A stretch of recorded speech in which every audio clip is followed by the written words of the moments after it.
Hello বন্ধুরা, আজকে আমরা জানবো মিটার ব্রিজ কি। মিটার ব্রিজ একটা যন্ত্র যার সাহায্যে অজ্ঞাত রোধ নির্ণয় করা হয়।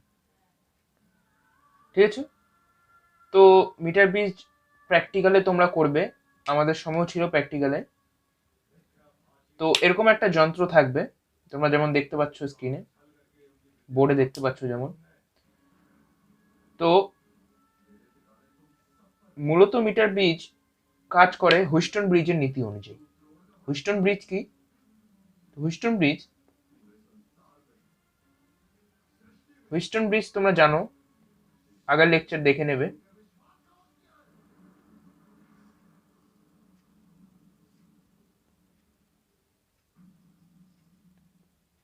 এরকম চারটা রেজিস্ট্যান্স থাকবে, R1, R2, R3, R4।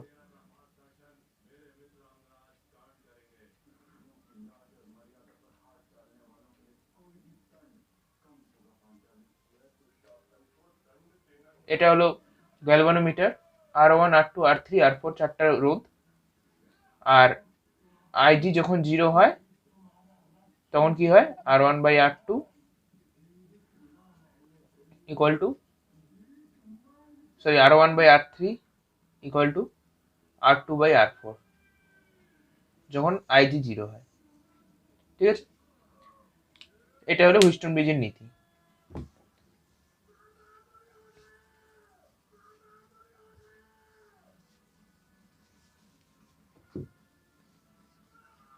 তো বন্ধুরা এখানে দেখো, এই যে তিনটে 1, 2, 3 যেমন আকৃতির জিনিস দেখতে পাচ্ছ, এটা হলো মেটালিক প্লেট, যা কপারের ধাতুর সাহায্যে তৈরি করা হয়, বা অন্য কোনো ধাতুও থাকতে পারে, কপার মেনলি থাকে। ঠিক আছে, আর এর এক প্রান্ত দেখো ব্যাটারির দ্বারা যুক্ত করা আছে,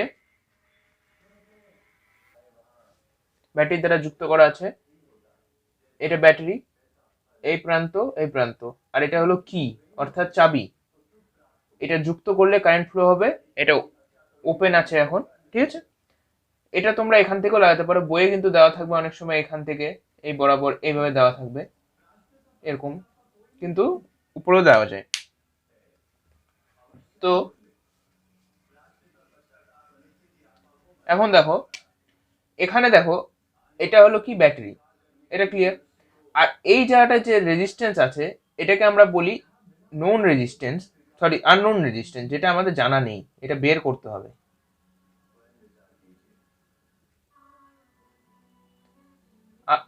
আননোন রেজিস্ট্যান্স। আর এখানে দেওয়া থাকবে নোন রেজিস্ট্যান্স। এখানে তোমরা বলবে যেটা বক্সের মতো কি দেওয়া আছে, আসলে এখানে বইয়ে দেওয়া থাকে কি নোন রেজিস্ট্যান্স, বা রেজিস্ট্যান্সটা বইয়ে বলা থাকবে এবং কোশ্চেনেও বলা থাকবে। এখানে রেজিস্ট্যান্স বলতে এখানে একটা বাক্স থাকে, সেখানে চাবি থাকে, এক একটা চাবি তুললে এখানকার রোধের পরিমাণটা বোঝা যায়। তো এটাকে আমরা রেজিস্ট্যান্স বক্স বলতে পারি, আর বক্স। ঠিক আছে, হয়ে গেল। এখন এখানে একটি স্কেল নেওয়া আছে, দেখো তার উপরে একটা কি আছে, তার আছে, ওয়্যার। এই তারটা কি ইউনিফর্ম ক্রস সেকশন আছে, এই তারের ক্রস সেকশন ইউনিফর্ম, এবং টেম্পারেচারের ফলে এর কিন্তু কোনো পরিবর্তন হবে না, অর্থাৎ তারটি দৈর্ঘ্য প্রসারণ হবে না। এটি সাধারণত ম্যাঙ্গানিন বা কনস্ট্যান্টিনের দ্বারা তৈরি হয়। এটি অ্যালয় একটা, ম্যাঙ্গানিন বা কনস্ট্যান্টিন। এটা কিন্তু দেওয়া থাকে না বইয়ে। ঠিক আছে, দিয়ে তৈরি। তো এরকম তার এর উপরে দেওয়া থাকে। আর এখান থেকে গ্যালভানোমিটারের মধ্যে দিয়ে একটি তারে অর্থাৎ জকি লাগানো থাকে, যা হলো metal rod with knife edge. এটি পেনের মতো জিনিস থাকবে, যা এখান থেকে যুক্ত থাকবে গ্যালভানোমিটার, এবং গ্যালভানোমিটার থেকে এই বরাবর একটি পেনের মতো, এরকম পেন হতে পারে, এরকম বরাবর এখানে যুক্ত থাকবে। ঠিক আছে, এখন এ আর বি ধরলাম তারের প্রান্ত, এখন এখানে সি ধরলাম এবং এখানে ডি ধরলাম। ডিটা কি, এখন দেখো এই জকি তো বুঝলে, এখন ডি হলো নাল পয়েন্ট অর্থাৎ নিস্পন্দ বিন্দু। নাল পয়েন্ট বা নিস্পন্দ বিন্দু কি, যখন কি হবে বা কি বলেন নিস্পন্দ বিন্দু, এটা লিখে দিই, ঠিক আছে। যখন কি হবে যে এই গ্যালভানোমিটারে কাটার যে কোনো বিক্ষেপ দেখা যাবে না, এই তারের মধ্যে যে কোনো জায়গায় সেই জকিটিকে টাচ করালে, তখন সেই পয়েন্টটাকে আমরা বলবো নিস্পন্দ বিন্দু। তোমরা দেখবে যখন প্র্যাকটিক্যাল করবে প্র্যাকটিক্যাল ক্লাসে, তখন এই কাটা বরাবর এই তার বরাবর যেদিক বরাবর গেলে গ্যালভানোমিটারের যে কাটা সোজা থাকবে অর্থাৎ জিরোর দিকে থাকবে একদম, তখন কি হবে, সেটা হলো নাল পয়েন্ট, সেখানে কোনো বিক্ষেপ হবে না, ঠিক আছে। তাহলে বোঝা যাবে যে সি আর ডি বাহুতে কোনো এই বরাবর কোনো কারেন্ট ফ্লো হবে না, ঠিক আছে। এই বরাবর যেহেতু সি আর ডি, সিডি বরাবর কোনো কারেন্ট ফ্লো হবে না যখন নিস্পন্দ অবস্থায় থাকবে, অর্থাৎ যেই পয়েন্টে এই গ্যালভানোমিটার কোনো বিক্ষোভ দেখা যাবে না সেটিকে আমরা বলবো নাল পয়েন্ট, ঠিক আছে। তাহলে কি হবে এটা নাল পয়েন্টে, তাহলে আমরা লিখতে পারি যে নো কারেন্ট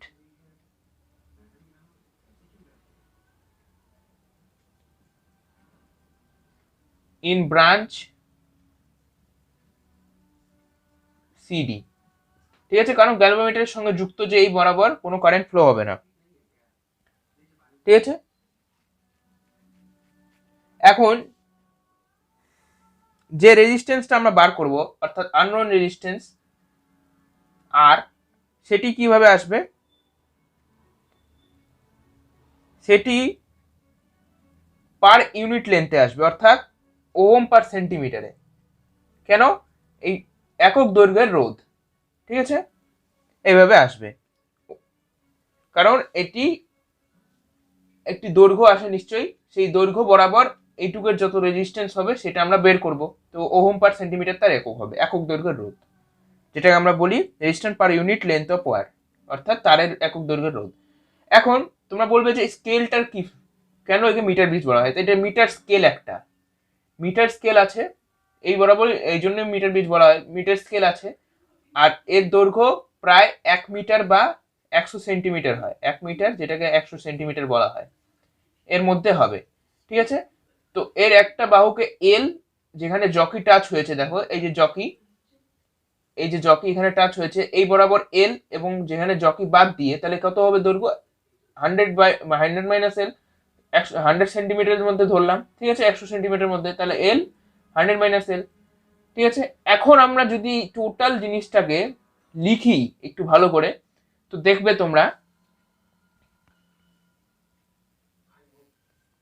তো দেখো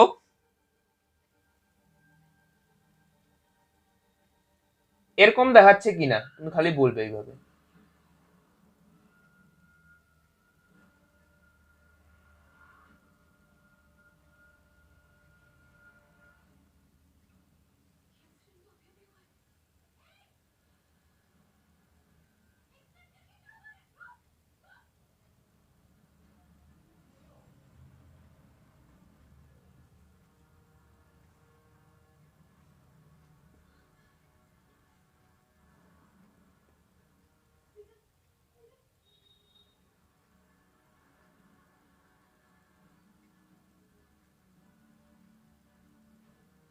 তো দেখো এখানে কারেন্টটা দেখালাম না, মানে যেখানে ব্যাটারির সাথে যুক্ত, তো এটা এরকম লাগছে কিনা, এটা হুইস্টন ব্রিজের মতো। এখানে কি বললাম যে নাল পয়েন্টে আইজি জিরো, অর্থাৎ এর মধ্যে দিয়ে কোনো কারেন্ট ফ্লো হবে না, তো এরকম হয়ে গেল। তাহলে আমরা কি লিখতে পারি, আর এডি কেন লিখলাম, আর এডি মানে এই বরাবর এডি বাহু, দেখা যাচ্ছে কিনা, এডি বাহু, আর বাকি বাহুটা কোথায়, ডি বি অর্থাৎ বিডি, বা বিডি না বলে আমরা বলতে পারি ডিএস, এই বরাবর, ঠিক আছে। তো দেখো এটা ডিবি, একটা এডি আর একটা ডিবি।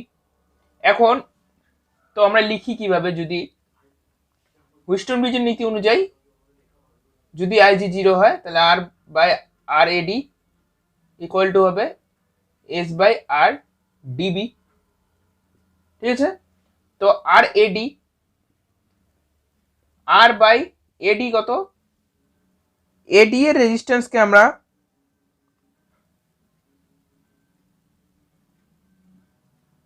এইভাবে লিখি, দাঁড়াও, যদি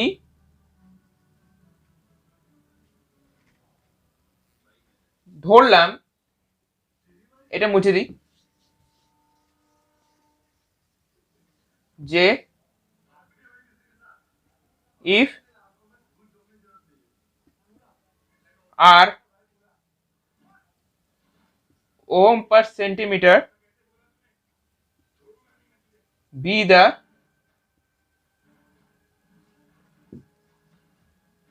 resistance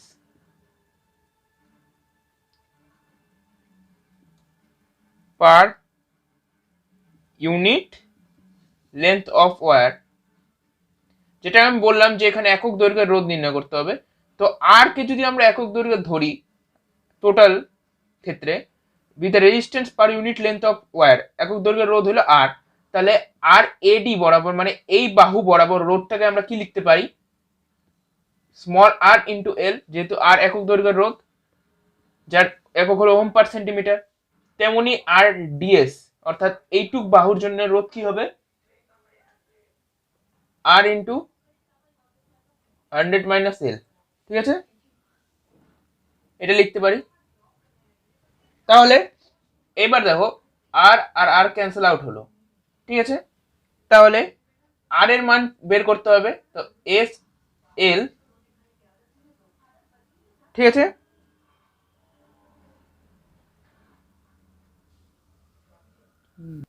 তাহলে আর এর মান কত আসলো, S L by 100 minus L. তো এটাই হলো আননোন রেজিস্ট্যান্সের মান। এখানে আমরা কি করলাম, সিম্পল খালি এইটুক মনে রাখবে যে আর কে আমরা একক দৈর্ঘ্যের রোধ ধরে এটা বের করলাম। ঠিক আছে, এটি হলো মিটার ব্রিজের ফর্মুলা। এখান থেকে এখন একটা অঙ্ক করে নেব। বন্ধুরা বুঝতেই পারলে তোমরা এটা নোট ডাউন করে নেবে পজ করে। তো এখন আমি এটা মুছে দিচ্ছি।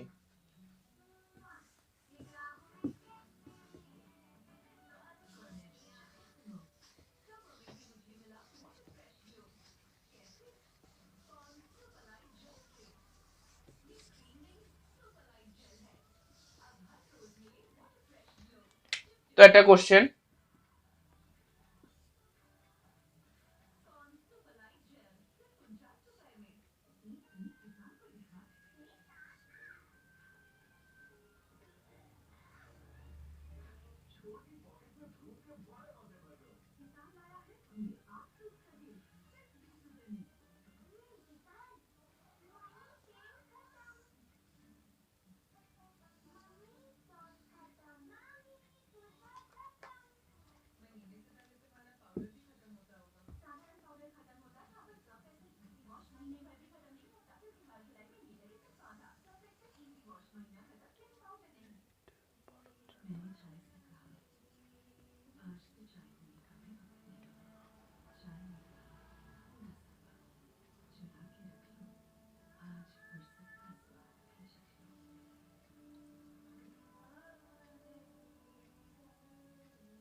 তো বন্ধুরা এখানে বলছে কি, ফাইন্ড আর। তো সিম্পল অঙ্ক একটা, জাস্ট ধারণার জন্য। তো দেখো এটা কিসে আছে, প্যারালাল কম্বিনেশন। তাহলে এখান থেকে বের করি কি হয় প্যারালাল কম্বিনেশনে, যদি আর ওয়ান আর আর টু প্যারালাল কম্বিনেশনে থাকে তাহলে ইকুইভ্যালেন্ট রেজিস্ট্যান্স কত হয়, R one into R two by R one plus R two.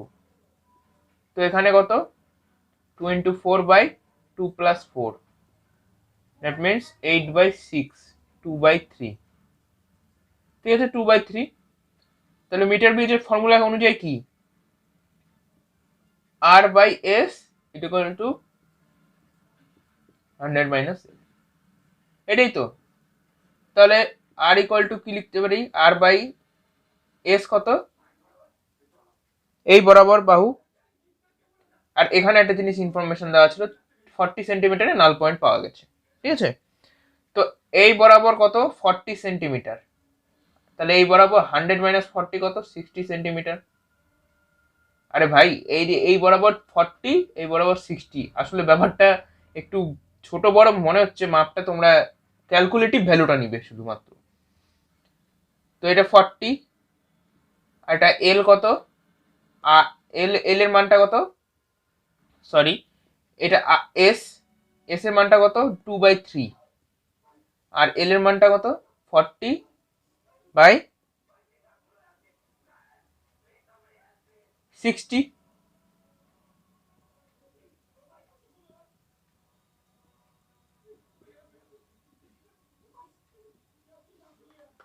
40/60,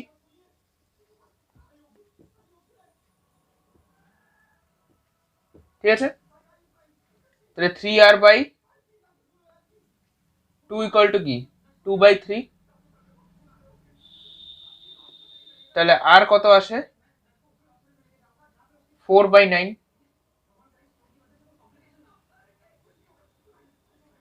ঠিক আছে, আর ইকুয়াল টু 4/9 ওহম, ঠিক আছে। আর বাই এস, এসটা কত এখানে বসালাম, এই এস, এল বাই এল কত 40, 100 মাইনাস এল 60, এনে বসালাম 4/6, 2/3, 3/2 আর 4/9 ওহম, ঠিক আছে। তো বন্ধুরা একটাই কোশ্চেন আলোচনা করলাম, পরের ভিডিওতে অন্য কোশ্চেনগুলো নিয়ে আলোচনা করব। আশা করি তোমরা মিটার ব্রিজের কনসেপ্টটা বুঝতে পারলে, এরপরে কোশ্চেন নিয়ে আলোচনা করলে তোমরা আরো ক্লিয়ার করবে ব্যাপারটা, ঠিক আছে বন্ধুরা। তো চ্যানেল নতুন হলে একটু সাবস্ক্রাইব করে দেবে, লাইক করে দেবে, বন্ধুদের কাছে শেয়ার করবে আর কি। তো ধন্যবাদ বন্ধুরা, পরের ভিডিওতে দেখা হচ্ছে, গুড বাই।